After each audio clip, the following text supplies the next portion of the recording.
একটা কথা কি তুমি কোনোদিনও ভেবে দেখেছো? তুমি তো প্রতিদিন এত মোটিভেশনাল ভিডিও দেখো, কিন্তু আজ পর্যন্ত তুমি তোমার লক্ষ্য পূরণ করতে পেরেছো কি? পারোনি, তাই না? কিন্তু এর আসল কারণটা কি জানো? ভিডিও দেখে তোমার ভিতরে উৎসাহ জাগে ঠিক, কিন্তু সেই উৎসাহটা তুমি ধরে রাখতে পারো না। এর মূল কারণ হলো তোমার মধ্যে ডিসিপ্লিনের অভাব, যাকে আমরা বলি অনুশাসন বা শৃঙ্খলা। আজ আমরা কথা বলবো সেই ডিসিপ্লিন সম্পর্কে, যেটা তোমার মধ্যে না থাকলে তুমি কোনোদিনও সফল হতে পারবে না। আমরা প্রায়ই ভাবি সফলতা আসে মোটিভেশনের মাধ্যমে, কিন্তু সত্যটা হলো মোটিভেশন আমাদের শুরু করায় ঠিকই, কিন্তু অনুশাসনই আমাদের পৌঁছে দেয় গন্তব্যে। মোটিভেশন হলো একটা আগুনের মতো, হঠাৎ জ্বলে ওঠে, উষ্ণতা দেয়, কিন্তু সময়ের সাথে সাথে ক্ষীণ হয়ে যায়। কিন্তু অনুশাসন হলো সেই সূর্যের মতো, যে প্রতিদিন একটা নিয়ম মেনে সঠিক সময় উদিত হয়। মেঘে ঢাকা থাকলেও সে নিজের আলো হারায় না। ডিসিপ্লিন আসলে কি? প্রতিদিন একটা নির্দিষ্ট কাজকে নির্দিষ্ট সময় করাই হলো ডিসিপ্লিন। তুমি তোমার জীবনে যে ছোট ছোট অভ্যাসগুলি রোজ পালন করো, সেটাই হলো ডিসিপ্লিন। যেমন রোজ সকালে উঠে ব্রাশ করা। সকালে উঠে ব্রাশ করার জন্য তোমার কোনো মোটিভেশনের প্রয়োজন হয় না। এই কাজটা করার জন্য তোমাকে ভাবতেও হয় না। সকালে উঠলেই তোমার ব্রাশ করবার কথা মনে পড়ে, আর এটাই হলো ডিসিপ্লিন। এটা শুনতে ছোট মনে হলেও এটা একটা অনেক বড় কথা। আমি কথাটা অনেকবারই বলেছি, মোটিভেশনের সঙ্গে অ্যাকশন না থাকলে কখনোই তুমি সাকসেসকে ছুঁতেও পারবে না। অনেকে বলে আমি খুবই মোটিভেটেড, কিন্তু প্রশ্ন হলো তুমি কি ডিসিপ্লিনকে ধরে রাখতে পারো?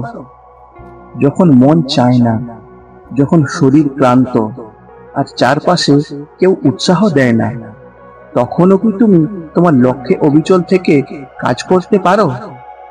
আমি জানি না তুমি পারো কিনা, কিন্তু প্রকৃত যোদ্ধা সেই যে নিজের ইচ্ছা শক্তিকে অনুশাসনের রূপ দেয়, যে জানে আমি চাই বা না চাই কাজটা আমাকে করতেই হবে। অনুশাসন কোনো কারাগার নয়, এটা সেই পথ যে পথ তোমাকে সাফল্যের দিকে নিয়ে যায়। একজন গায়ক যখন প্রতিদিন অনুশীলন করে, একজন লেখক যখন প্রতিদিন কলম ধরেন, একজন যোগী যখন প্রতিদিন ধ্যান করেন, তারা সবাই একটা অদৃশ্য চুক্তিতে বাঁধা থাকে। সেই চুক্তির নামই হলো অনুশাসন। তুমি যত বেশি নিজের জীবনে অনুশাসন আনবে, তত বেশি তুমি নিজের উপর আর নিজের ব্রেনের উপর নিয়ন্ত্রণ করতে পারবে। কারণ অনুশাসন মানে হলো নিজেকে জয় করা, আর যে নিজেকে জয় করতে পারে সেই প্রকৃত বিজয়ী। প্রতিদিন সকালে যখন তুমি অ্যালার্ম বন্ধ করে আরেকবার ঘুমিয়ে পড়ো, তখন একটা অদৃশ্য যুদ্ধ চলে তুমি আর তোমার অলসতার মধ্যে।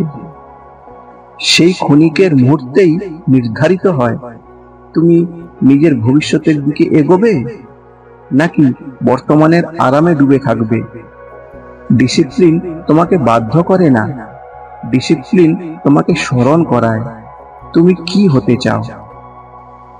বড় বড় স্বপ্ন দেখা সহজ, কিন্তু প্রতিদিন সেই স্বপ্নের দিকে একটা করে পদক্ষেপ এগোনোই সবচেয়ে বড় কঠিন কাজ। আর এইখানেই ডিসিপ্লিন তোমার একমাত্র সঙ্গী। নদী যেমন কখনো এক লাফে সাগরে মিশে যায় না, প্রতিদিন একটু একটু করে পথ অতিক্রম করে বাধাকে জয় করে তার লক্ষ্যে পৌঁছায়, তেমনি তুমি যদি প্রতিদিন একটু একটু করে নিজের উন্নতির দিকে এগোও, তাহলে এক না একদিন তোমার জীবনও তোমার কাঙ্ক্ষিত লক্ষ্যে পৌঁছে যাবে।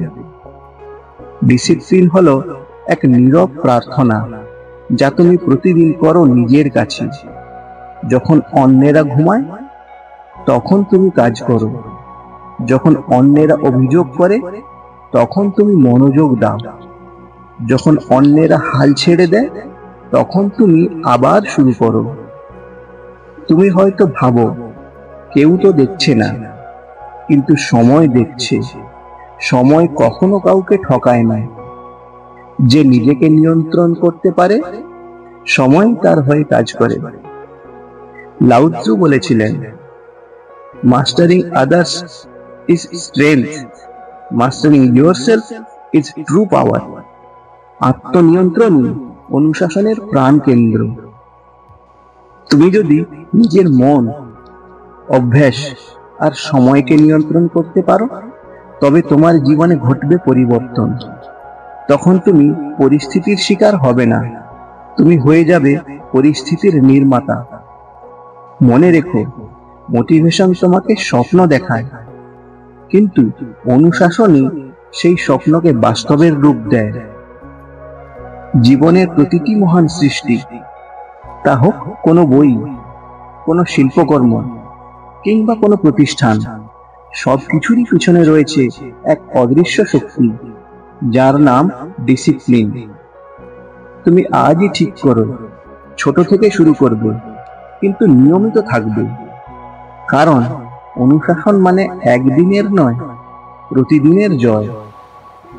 শেষে বলবো শুধু একটাই কথা, do it even when you don't feel like it। কারণ যখন তোমার ইচ্ছে থাকবে না তখনও যদি তুমি কাজ করতে পারো তখনই হবে তোমার ইচ্ছা শক্তির জয়। আর এটাই হলো অনুশাসনের মূল শক্তি। এই ছিল আজকের ভাবনা, দ্য পাওয়ার অফ ডিসিপ্লিন। যদি এই ভিডিওটি তোমার মনে একটু হলেও অনুপ্রেরণা জাগিয়ে থাকে তবে কমেন্টে লেখো, আমি প্রতিদিন নিজের উন্নতির পথে চলব। ভয়েস অফ ইন্সপিরেশন থেকে আমি প্রভাত। তোমার মন ছুঁয়ে যাওয়া আরেকটি গল্প নিয়ে আবার ফিরব। তত সময় সুস্থ থেকো। ধন্যবাদ।